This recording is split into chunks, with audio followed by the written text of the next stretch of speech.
కాకినాడ కార్పొరేషన్లోని ఇంజనీరింగ్ విభాగంలో పనిచేస్తున్న కాంట్రాక్ట్ అవుట్సోర్సింగ్ ఉద్యోగులకు ఉద్యోగ భద్రత కల్పించాలని Andhra Pradesh municipal engineering workers union అధ్యక్షులు బత్తుల శివశంకర్, సెక్రటరీ తుమ్మలపల్లి శ్రీధర్లు డిమాండ్ చేశారు. శనివారం కాకినాడ వాటర్ వర్క్స్ వద్ద Andhra Pradesh municipal engineering works union నాయకులు నిరసన కార్యక్రమం చేపట్టారు. ఈ సందర్భంగా యూనియన్ నాయకులు బత్తుల శివశంకర్, తుమ్మలపల్లి శ్రీధర్లు మీడియాతో మాట్లాడుతూ తమ సమస్యలను అధికారులు తక్షణమే పరిష్కరించకపోతే ఆదివారం అర్ధరాత్రి నుండి సమ్మెకు వెళతామని వారు హెచ్చరించారు. ఈ కార్యక్రమంలో నాయకులు శంపు ప్రసాద్, వీరభద్రరావు, సతీష్, సుబ్రహ్మణ్యం, సత్యనారాయణ తదితరులు పాల్గొన్నారు. టెక్నికల్ వర్కర్గా ఈ ఇంజనీరింగ్ విభాగంలో పనిచేస్తున్నారు. టెక్నికల్ వర్కర్కు 29,200 రూపాయలు, నాన్ టెక్నికల్ వర్కర్కు 24,500 రూపాయలు చెల్లించాలని మేము ప్రభుత్వాన్ని డిమాండ్ చేస్తూ ఉన్నాం. అలాగే 15 సంవత్సరాల నుండి పైబడి పనిచేస్తున్నటువంటి కార్మికులు ఎవరైతే ఉన్నారో వారందరినీ క్రమబద్ధీకరించాలని మేము డిమాండ్ చేస్తూ ఉన్నాం.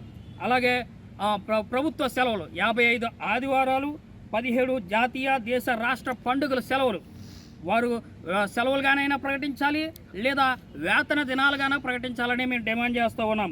అలాగే విధి నిర్వహణలో చనిపోయినటువంటి కార్మికులకు 10 లక్షల రూపాయలు ఎక్స్గ్రేషియా ప్రకటించి వారి కుటుంబంలో ఒకరికి ఉద్యోగ భద్రత కల్పించాలని మేము డిమాండ్ చేస్తూ ఉన్నాం.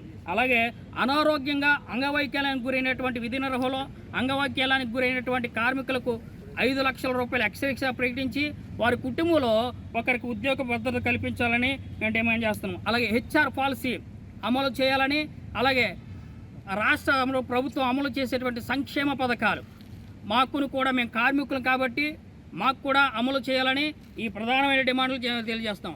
గత 25 సంవత్సరాలకి నిర్విరామంగా నిరంతరంగా ఈ పనులు ప్రజలకు అత్యంత అవసరమైనటువంటి మంచినీటిని వీధి దీపాలను వెలిగించేటువంటి ఈ ఇంజనీర్ కార్మికుల మీద కాస్త ప్రభుత్వం దృష్టి పెట్టి వారి న్యాయమైన కోరికలు నెరవేర్చాలని, లేని పక్షాన 8వ తారీఖు ఆదివారం అర్ధరాత్రి 12 గంటలను విధులు బహిష్కరించి మంచినీటిని ఆపేస్తాం, వీధి దీపాలను ఆపేస్తాం.